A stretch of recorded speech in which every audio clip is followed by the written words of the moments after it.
இது திமுக மட்டும் பேசுகிற கருத்து அல்ல. அனைத்து தரப்பாரும் கட்சி சார்பற்ற முறையிலே பேசக்கூடிய கருத்து. அது அண்ணாமலைக்கு புரியவில்லை. அப்படி பார்த்தா இந்தியாவே பிரிட்டிஷ்காரங்களால் உருவாக்கப்பட்டது தான்.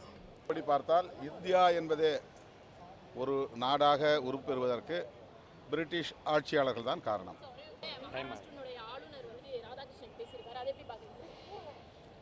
அப்படி பார்த்தா இந்தியாவே பிரிட்டிஷ்காரங்களால் உருவாக்கப்பட்டது தான். Madras presidency, Calcutta presidency, Bombay presidency, இதன் மூலம்தான் சிதறி கிடந்த பல பகுதிகளை அவர்கள் ஒருங்கிணைத்தார்கள். நாடு விடுதலை அடைந்த பிறகு மிச்ச சமஸ்தான பகுதிகளை பட்டேல், பண்டிட் ஜவஹர்லால் நேரு போன்றவர்கள் ஒருங்கிணைத்தார்கள்.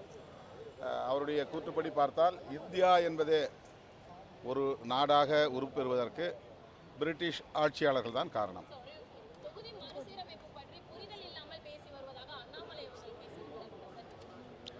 அவருக்கு இது பற்றிய அடிப்படை புரிதலும் இல்லை.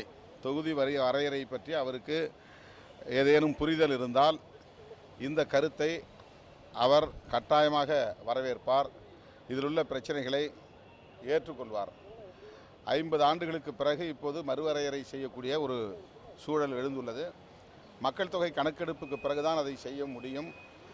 மக்கள் தொகை அடிப்படையிலே செய்தால் அதனால் தென்னிந்திய மாநிலங்கள் பாதிக்கப்படும் என்பதை அரசியல் வல்லுநர்கள் பலர், ஆய்வாளர்கள் தொடர்ந்து ஊடகங்களில் பேசி வருகிறார்கள், எழுதி வருகிறார்கள். இது திமுக மட்டும் பேசுகிற கருத்து அல்ல. அனைத்து தரப்பாரும் கட்சி சார்பற்ற முறையிலே பேசக்கூடிய கருத்து. அது அண்ணாமலைக்கு புரியவில்லை. முடக்குவாதம், மூலம் உள்ளிட்ட நோய்களுக்கு சிறப்பு சிகிச்சை பெற ஸ்ரீவித்யா சித்தா மற்றும் வர்மா மருத்துவமனை, அரியலூர்.